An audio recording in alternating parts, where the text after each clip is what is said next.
Welcome back, everyone, to LexTalk podcast. Great to be kicking off season 6. We've got a really important topic today, especially for educators, parents, anyone really interested in English language learning here in Thailand. Exactly. Yeah, today we're doing a deep dive into Thailand's education policies and, well, how they actually shape English teaching and learning across the country. We'll be building on some things we touched on back in season 5, episode 8. Remember that? And also drawing heavily from this really thorough analysis called The Impact of Education Policy on English Learning in Thailand. Think of this as us trying to connect the dots for you. Yeah, our goal is really to unpack the sort of the core policies, see how they actually work or maybe don't work in real classrooms, and maybe point to some areas where things could improve. Absolutely. Whether you're a teacher dealing with the curriculum day to day, a parent trying to support your kids' learning, or just curious about how English education works here, hopefully, this gives you some valuable insights. We want to paint a clear picture. What's working? What are the persistent challenges? Precisely. Highlighting progress, but also, being realistic about the hurdles. Okay, and just a quick heads up before we jump in, make sure you're following Lex Talk so you don't miss any of our discussions on English and linguistics in Thailand. We're on our website, YouTube, Facebook, LinkedIn, SoundCloud, and Spotify. Yep. Just search for at LexTalk Podcast. Easy to find. Okay, so let's get into it. Education policy and English in Thailand. Where do we even start? What's the foundation? Well, the big player is, of course, the Ministry of Education, the MOE. They're the ones who set the national curriculum. Right now, that's the BE 2562 core curriculum. Okay. And what's really key here is that English is compulsory, right from Pratham 1, so grade 1. From the very beginning. Yes. And crucially, the objectives, the learning goals for English, they're officially benchmarked against this EFR, the Common European Framework of Reference for Languages. The CEFR. We've talked about that before. It's that international scale for language ability, right? Yeah, exactly that. So the policy ambition is pretty high, aligning Thai English learning with global standards right from the get-go. It's a bold move, really. Success, though, depends heavily on how well it's actually put into practice. Which is often the tricky part. So these policies, they have knock-on effects. Oh, absolutely. A cascade, really. They influence, the textbook schools choose how many hours are dedicated to English class each week, and importantly, the benchmarks used for testing students. Like the ONET. Exactly like the ONET, the national test. And historically, the English part of ONET has been, well, very grammar heavy. Right. And that focus, while maybe practical for large-scale testing, it subtly guides how teachers teach. Schools naturally focus on prepping kids for that kind of test. Which makes sense. You teach what's tested, doesn't it? Yeah. But doesn't that lead to this issue we keep hearing about? This gap between the policy on paper and what teachers can actually do in the classroom. That's spot on. It's a huge issue. You have these national policies, but they're being applied across a really diverse landscape. Think about the differences between a well-funded school in Bangkok versus one in a remote rural area. Huge differences in resources, teacher experience. Exactly. They're operating under the same national rules, but their starting points, their capacity, it can be worlds apart. So these well-meaning policies, they often hit these practical roadblocks, creating real inequalities for students. So the policy might aim for consistency, but the reality is far from it. Precisely. And we've seen various pushes for reform over the years, things tied to Thailand 4.0 or initiatives like an English-speaking year. Right. These signal a desire to boost English levels, but getting consistent, effective implementation everywhere, that remains a major challenge. You mentioned an example before that really stuck with me about a rural school and the CEFR guidelines. Ah, yes. So this school received the official guidelines about teaching according to the CEFR framework. Great on paper. That's good. But then you look closer. They didn't have enough teachers who were actually trained in using the CEFR. And on top of that, their Wi-Fi was unreliable, which is a big problem when so many modern CEFR-aligned resources are online. So you have the policy, but not the essential support structure, the training, the infrastructure to make it work. Which brings us squarely to teacher training and also how teachers, especially foreign English teachers, are hired. That must be a big piece of this puzzle. A massive piece. Policies for hiring foreign teachers, for example, can vary quite a lot between different regions. Sometimes they're not entirely clear or consistently applied. Right. And then you have this strong government push for CEFR-aligned teaching. That requires specific skills from teachers, as we just said. But the training needed to equip teachers with those skills, it hasn't always kept up with the policy demands. It's often inconsistent. So teachers are being asked to use new methods, but they aren't always getting the support or the PD, the professional development they need to do it well. That's the crux of it.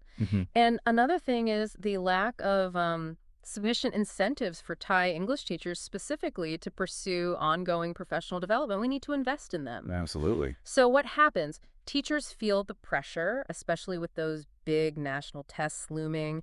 They often fall back on teaching methods they're comfortable with, maybe older methods, or they rely heavily on readily available worksheets. Which might be outdated or not really focused on communication. Exactly. Materials that help tick the boxes for the test, but maybe don't build those real-world communication skills effectively. Which loops us back to the tests themselves. You mentioned ONET's grammar focus. Are other tests used commonly too? Yeah, besides ONET, you do see tests like TOEFL Junior, sometimes TOEIC, especially maybe in private schools or for specific programs. Okay. But the underlying trend, particularly in the public system's main assessments, has often been this heavy weighting towards grammar and vocabulary drills. So if the tests lean heavily on grammar, what does that do to the learning process? Well, the risk, and what often happens, is it encourages everyone, teachers and students, to focus on studying for the test rather than, developing genuine communicative ability. Right. Practice the grammar rules because that's what gets points. Precisely. And if that's where the focus is, then classroom time and effort naturally gravitate there. Sometimes that comes at the expense of activities that develop speaking fluency, listening comprehension, or even engaging with reading and writing in a meaningful way. It feels like the assessment tail is wagging the curriculum dog, almost. That's a good way to put it. And what's quite telling is that within the public system, there hasn't been a strong, consistent policy push to significantly improve how speaking and listening are assessed. Really. Yeah. National tests often find it difficult, or just don't attempt, to measure a student's actual ability to use English effectively in conversation. And that contributes to the gap you sometimes see between test scores and practical, real-world English skills. Okay, so we have this picture. Well-intentioned policies, definitely, but real struggles with implementation, teacher support lagging behind, and assessments perhaps not fully aligned with the goal of communication. Based on the analysis in our previous talks, what are some potential ways forward? What kind of reforms or directions could actually make a difference? Well, there are several ideas floating around that seem promising. One really important one is making the whole process of developing the curriculum more inclusive, Meaning? meaning bringing more voices to the table, especially teachers, the ones who are actually in the classrooms doing the work, and even students themselves. Getting their input could make policies much more practical and relevant to real needs. That seems fundamental. Get the Yeah. people who live it involved in designing it. Makes sense.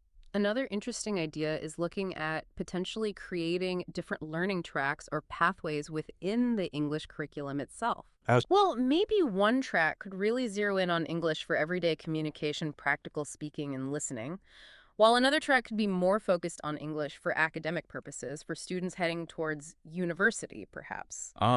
Differentiating based on student needs and future goals. Exactly. It could allow for more targeted teaching and potentially better outcomes because it's more tailored. Okay. Where else? Then there's the need for more concrete support and incentives for things like bilingual programs, EP programs, for example, which show promise, Yeah. and also encouraging more project-based learning, methods that get students actively using the language in meaningful ways, not just memorizing rules. So more active communicative approaches. Yes, but crucially, that requires serious investment in comprehensive teacher retraining, equipping teachers with the skills and confidence to use these methods effectively. That investment in teachers keeps coming up, doesn't it? It's vital. It really does seem like the linchpin for so much of this. Definitely. And looking ahead, there's talk, potentially positive talk, about piloting CEFR-based speaking assessments, maybe starting in upper secondary schools. Actually testing speaking. Yes, that could be a really significant step. It would signal that communicative competence is genuinely valued and start measuring it more directly. That would certainly change the focus. Now, you mentioned different types of language policy earlier, status, corpus, acquisition. Can you quickly break that down? Sure.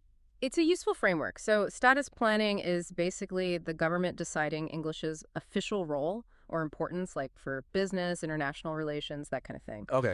Corpus planning is about the language itself, maybe standardizing terms, creating official dictionaries, Thai English resources. Got it. And acquisition planning, which is mostly what we're talking about today, is all about how people learn the language. So curriculum design, teaching methods, teacher training, assessment, all that falls under acquisition. That's a helpful distinction. Yeah. What about outside influences like the ASEAN Economic Community, the AEC? Does that play a role? Oh, absolutely. The AEC has definitely put a spotlight on the need for better English skills in Thailand, just for regional competitiveness and interaction. Right, makes sense. It's increased the demand for English across lots of different jobs and sectors, which adds pressure on the education system to deliver graduates who can actually communicate effectively in English within that ASEAN context.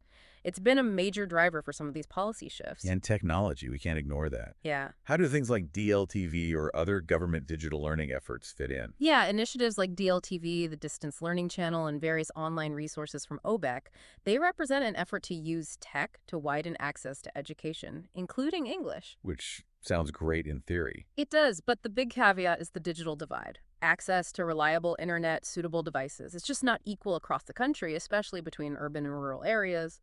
So the potential of these tech initiatives can be limited for students who lack that basic access. That's a critical point. Equity of access is key for tech to be truly effective. Yeah. What about teaching methods? This debate between, say, communicative language teaching, CLT, and the more traditional grammar translation stuff. Where does Thailand stand?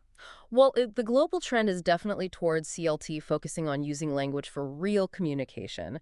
But in Thailand, the older grammar translation methods focusing on rules and direct translation, they still have a strong presence. Why is that? Partly the tests. Partly the tests we discussed, yeah. Also, maybe teacher training history, available materials. It's a mix. So there's this ongoing discussion, this tension about how to best integrate more communicative, task-based approaches while still preparing students for the existing assessment system. Finding that balance is the real challenge. A tricky balancing act indeed. And beyond all the policies and methods, what about the students themselves? Their motivation, how they feel about learning English. Hugely important. Motivational and psychological factors are massive. Think about intrinsic motivation learning because you genuinely enjoy it or see personal value, versus extrinsic motivation learning just for a test grade or a future job requirement. Intrinsic is usually more powerful, right? Generally leads to deeper, more sustained learning, yes. And then there's anxiety. Fear of making mistakes when speaking English is a really common barrier for many Thai students. Yeah, that fear of losing face. Exactly. So teaching approaches need to be culturally sensitive. They need to build confidence, create a really supportive, low-anxiety environment where it feels safe to try and make mistakes. That's crucial. It's just such a complex picture, isn't it? Everything from high-level government policy right down to an individual student's confidence level. It really is. And we also have to acknowledge the growing landscape of different school models. You've got English programs, EP, mini EPs, IEPs, plus the significant role of private and international schools offering more intensive English environments. They're all part of the bigger picture now. And underpinning all of it, good teachers. Always. The need for better strategies to recruit, train, and keep qualified, motivated English teachers is constant. And maybe exploring more public-private partnerships could offer some innovative solutions there, too. Wow, okay, this has been incredibly insightful. It really highlights the journey Thailand is on with English education. There's clearly a strong policy commitment, but bridging that gap to the classroom, sorting out teacher support, aligning tests with real communication goals, these are the big ongoing tasks. Absolutely. The policies set the stage, they provide the framework, but ultimately it's the passion and skill of the teachers and the responsiveness of schools to their students' actual needs that make the real difference on the ground. It truly is an ongoing process. And understanding this policy context is so important for everyone involved, teachers, parents, policymakers, and of course the students. And maybe a final thought for you listening. Never underestimate the impact that dedicated educators and supportive parents have. You are truly the foundation upon which successful English learning is built here in Thailand. That's a wonderful point to end on. Thank you so much for sharing all that insight. My pleasure. Great discussion. And to everyone listening, don't forget to follow LexTalk on all our platforms. Website, YouTube, Facebook, LinkedIn, SoundCloud, and Spotify. Just search @LexTalk Podcast. Let's talk, let's learn, let's LexTalk.